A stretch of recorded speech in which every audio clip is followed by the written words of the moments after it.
driving business.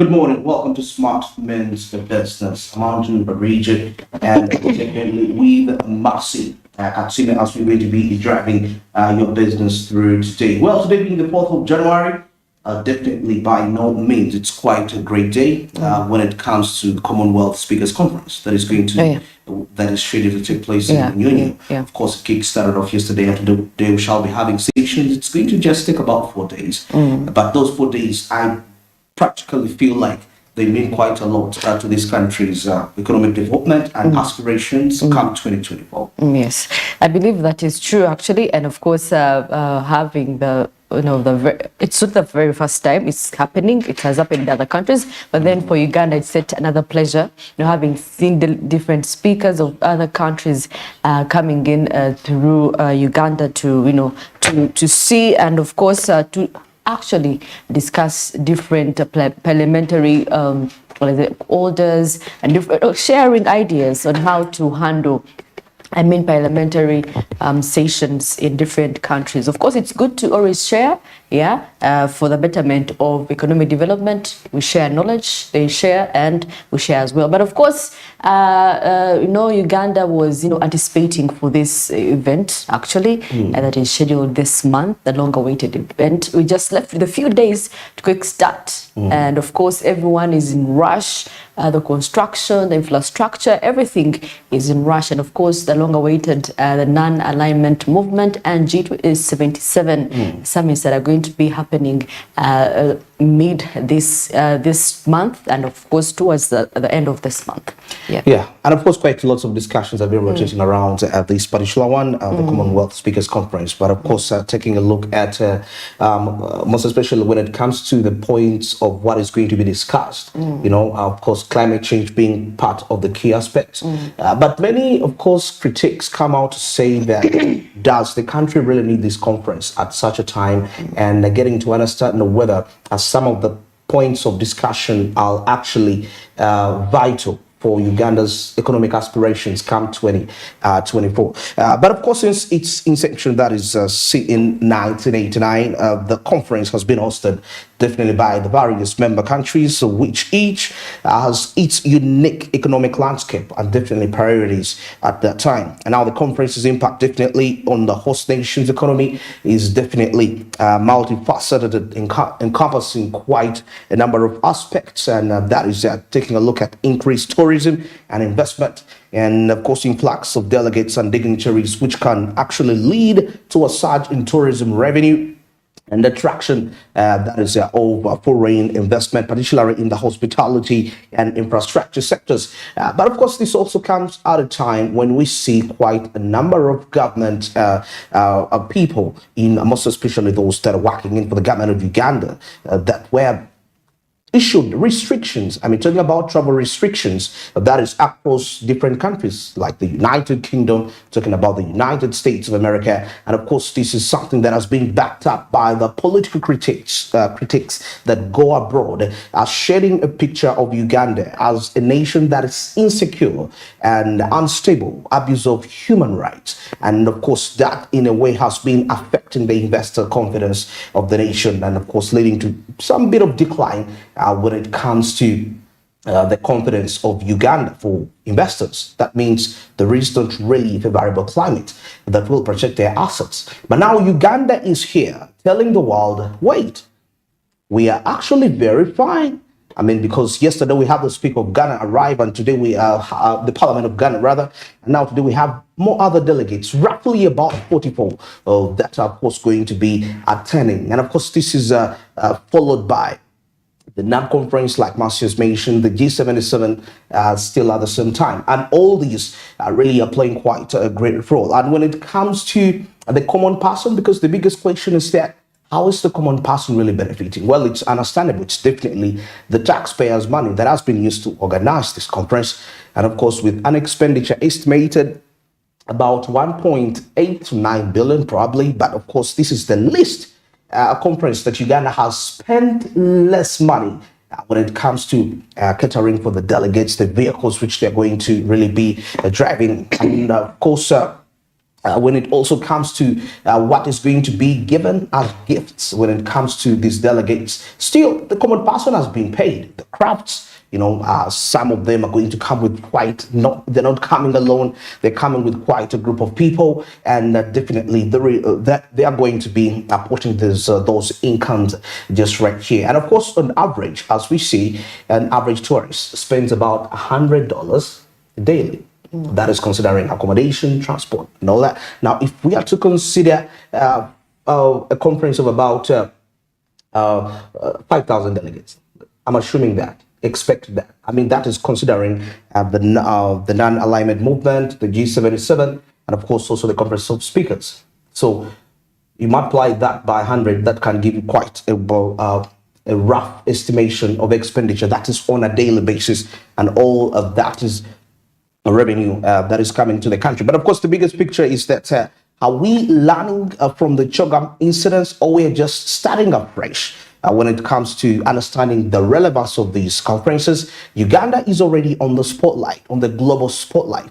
But the picture, the aspect here is how advantageous are we going to work this out? Are we going to work it out for our good or for ours? It's definitely entirely into our hands. And of course, we see infrastructures that are being put up, are being developed definitely in the various parts of the country, most especially within the city center, where most of these delegates are definitely going to be traveling. And I think, according to the reports that are out, by next week, the infrastructure projects will be accomplished. That is around Kampala, because definitely we are across the days. So we need to get to prepare ourselves, and most especially those that are planning to be a part of it in terms of transacting.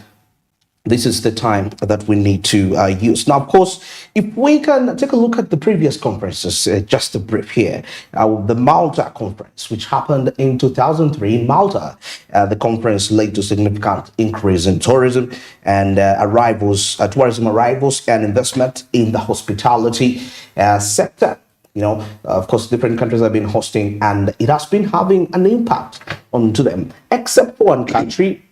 That was Sri Lanka, whereby the conference was held definitely with the aim of promoting tourism as part of the economic priority at that time. But of course, despite the fact that there were a little bit of insecurities that were happening within the country, the conference was considered a failure for quite some time. But of course, quite African countries, taking a look at Rwanda, which, of course, has established itself as a center of innovation and attracting an attractive venue when it comes to hosting conferences. It definitely had a lot to offer at that particular time, and that was, I guess, very, very, very beneficial. Now, of course, we had the one that was held in Cyprus.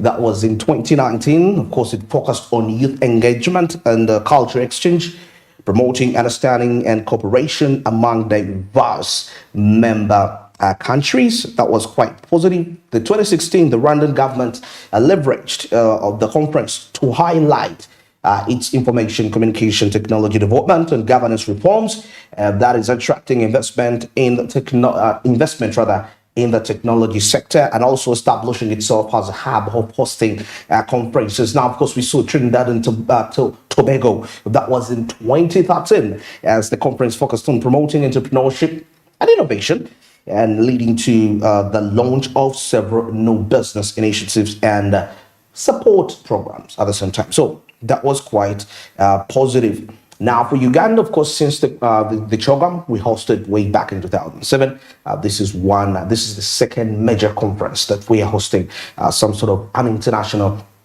conference we are hosting, and it's putting us really in a clear global spotlight. Now, of course, getting back to the past conferences that were held, I'll definitely get back to the Malta. Well, in 2003, because we saw the aspect of tourism arrivals increasing by 15%, that is during the conference, and generating an estimated 30 million pounds in additional revenue. And definitely the conference also attracted 200 million pounds in foreign investment. That is particularly in the hospitality sector. Now, this is to be specific with the figures. There was an increment of 15% during the conference. And of course, coming in down to Trinidad and Tobago, where the conference's focus was on entrepreneurship, which led to the launch of 100, actually. There was a launch of 100 new startups, and the establishment of 3 technology hubs.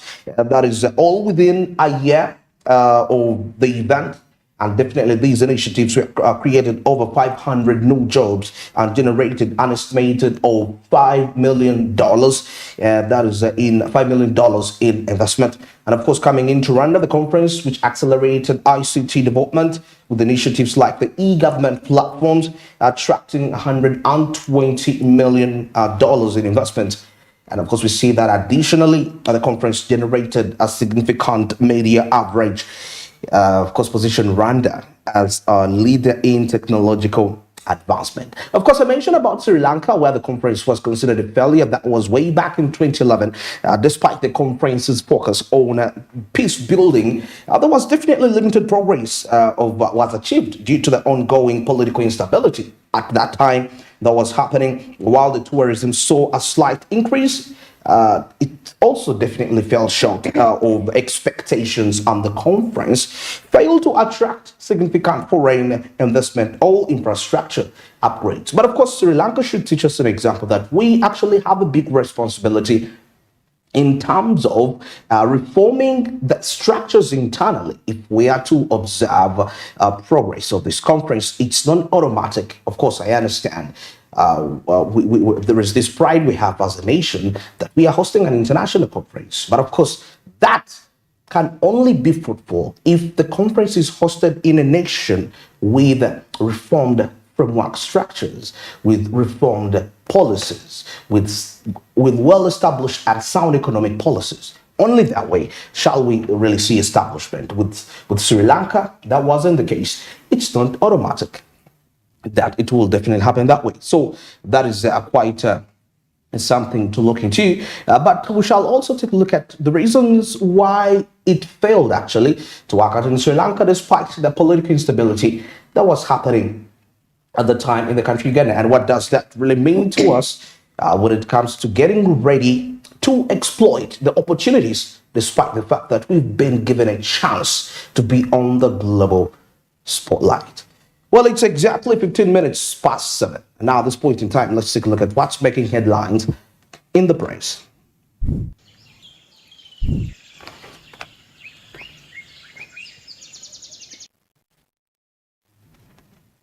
Well, I have the new vision, and Master Katum is going to be taking us through the Daily Monitor. And of course, when I kickstart off here, we see the outlook for Uganda's economy in 2024. And something here about Uganda in trade. Uganda protests expulsion from AGOA. It's Uganda actually protests its expulsion from AGOA. And of course, Ugandans named among 100 influential Africans here. And taking a look at the finance section, the money here they're telling you the money habits to drop come 2024. Something which I believe is very key and directive. And of course, opinion on how the presidential directives eliminated, that is a gangsterism on land. And of course, recently the ministry in charge clearly said that all landowners should actually have postal addresses as a means of easy location when there are services that are needed to be offered to them. Yeah. Oh, well, of course, in the Daily Monitor, making headlines right about now, government spending money meant for LC polls on potholes and, of course, PDM. Well, of course, the Speakers Conference to set to kickstart today. And of course, with the Uganda DRC visa-free deal to ease trade. That is according to officials. When you get yourself a copy of the Daily Monitor, you'll be getting that and more stories on what is happening in our country, Uganda. All right. Now, of course, as we kickstart off here, LC elections, government starts verifying administrative units. I'll definitely see that when you grab yourself a copy of the New Vision, rather. And of course, seeing here the role of the local councils and seeing women councils. Yeah, what are they purposely for? And now 70 advises the dairy farmers to add value to milk for export. And of course, Justice Katamba decrees mistreatment of prisoners. And of course, seeing Seventh-day Adventist Church launches 6 billion Ugandan shillings. That is a fundraising drive. What is it purposely?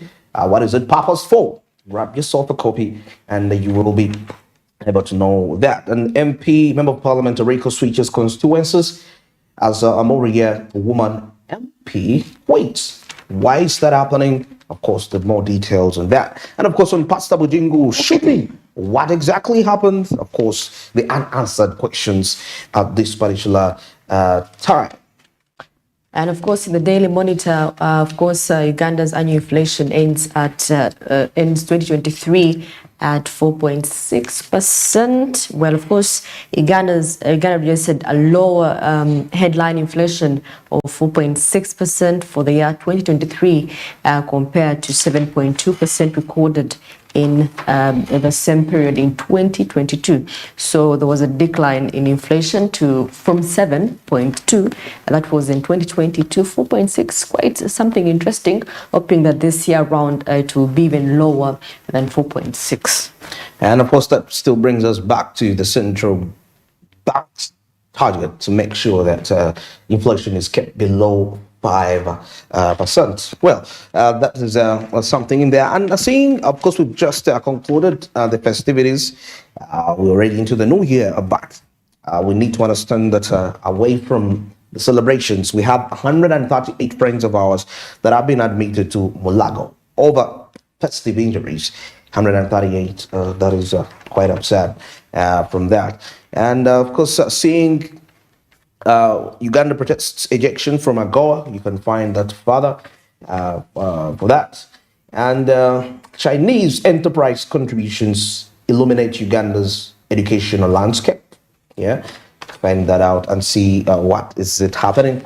And now here in the comment section, the Lands Ministry's postal address mandate has to strike a balance. Yes, it was yesterday when the Ministry of Lands actually proposed that. For postal addresses on land for landowners. And of course, workers still in the comment section. Workers, somebody here says that workers' issues are deeper than office bearers. And the presidential directives on tenancy, peaceful coexistence, eliminated gangsterism on land. Of course, land grabbing has been quite. It hasn't been, but it's quite rampant, most especially in the rural areas. And seeing here oil, gas sector, and of course addresses issues in bid bonds and the performance guarantees. Well, of course, Kenya lobbies Uganda to stick with Mombasa for oil imports, and of course talks about the oil. Kenya is lobbying Uganda to continue using the port of Mombasa to import fuel when the neighboring country starts direct purchases of petroleum products this very month of January. And of course, you saw the controversies surrounding oil actually between Kenya and Uganda. So this time around, Kenya wants Uganda at least to use their port for oil imports. So what is it for Uganda? Will they be able to agree with what Kenya is suggesting for them? Well, it will be up to the government of Uganda now to decide. Yeah, actually, still on that notice, there is still a little bit of a case with the UNOC, with IPRA, the Petroleum Authority of Kenya. And of course, saying that the Petroleum Authority was saying UNOC did not make returns worth $10 million in the last 3 years, which is part of the criteria for them to be given a license to operate within the Kenyan side. But of course, Mr. Chiwanuka, the government prosecutor, put that onto filed a case against the Kenyan court regarding that matter. So we're waiting to see what really comes out as a result of that, and hoping that the situation will be handled efficiently, of course, given the Middle East conflict that is happening, which is likely to increase the shipping costs. And Europe, being a player, being given that monopoly power, has to make sure that the prices are stable to protect. That is the Ugandans. But of course, right now there is quite a private oil companies actually also given a chance to import oil as of now. And of course, the outlook for the economy that is CAP 2024, trade industry, 2023 review, and what to expect when it comes to 2024. Well, it's all here highlighted out. Grab yourself a copy. You'll be able to find that out. And yes, different experts, economic experts, I can see still the Ministry of Finance coming out to speak out. And now we'll see here how exchange investors and unit trust investors will definitely differ. You'll find that out. I'm seeing Joseph Kitamirike, CEO and founder of Altex East Africa Securities Exchange, is actually part of sharing his expertise regarding that matter. And of course, export preparation still and how to get there. And well, that brings us to the end of our press report. And now the traffic report, as we can clearly see, observe there, that is the access road, the traffic situation. And remember, it's business is back to normal, despite the fact that, some people are still enjoying, of course, holidays. Yeah, but of course, the situation around town is definitely, and actually in the morning hours, it's not that worse. It's actually fair. It mainly maybe becomes a little bit tricky in the evening hours, later hours, most especially for those that travel around 6 p.m. onwards. Yeah, but as of in the of the morning hours, definitely people are not yet on the edge of waking up early to go and execute what they executed. So that is what we are observing right there. When we take a look at you can see where Ginger Road links up with Kampala Road, on the traffic lights. Exactly, it's quite a free lane, and if you can't be patient, wait for the traffic lights to just hold you back for a few minutes, you can head to the Nile Avenue and branch up from the Garden City, then proceed through and continue without having to come this long way. But if you can be patient enough, that is still fair for you. You will be able to reach in the required time. So this is you coming in from an area, you link up to the city center, you're probably coming in from areas like YC, you are staying in Nabi, and probably you plan to come to the city center or even proceed ahead and head to places far away. You want to go to Nakawa, you want to go to Tinda. Well, I can assure you that it's okay for you. The only limitation might be in your area around when it comes to that. So just like I told you, if you can't wait for the traffic lights, you can use the Nile Avenue route, link up to Garden City, come out from there, and you'll be able to proceed efficiently without any disturbances. So it's a free lane that way. Some of those vehicles are coming in maybe from Lagos side. I've used the Fairway side. Some have linked up from Sezua route, CAF route, and they're definitely coming towards other given destination. So that is the situation for you there, and I can conclude firmly and confidently that it's come for you. We can maybe still observe Port Bell Road. Of course, Port Bell Road, where Port Bell Road links up to Ginger Road, it is still a free lane, despite the fact that it has quite a number of routes that link there. Talking about people from Wegere, Tireka, Banda, compound with people coming in from Mutungo side, Shintale, Luzira, Bugolobi, linking up the way, but it's all still free. So morning hours are not really yet worse. And they are likely to maybe get much more worse when we resume school. Yes, when the holidays actually get finished. That's what now we anticipate that to continue. Well, let's take a short break. And when we return, we have a report from the Caribbean, South Africa, and international business update. Stick around.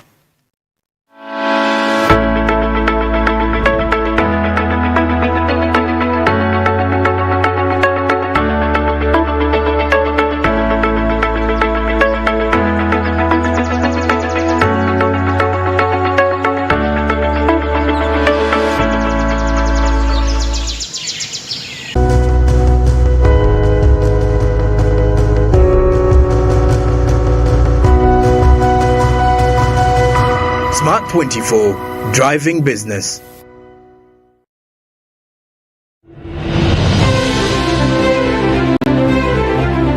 And in talking news, MTN has improved on their data voice bundles. You can now call across all networks for the same price. We've talked to several eyewitnesses on the ground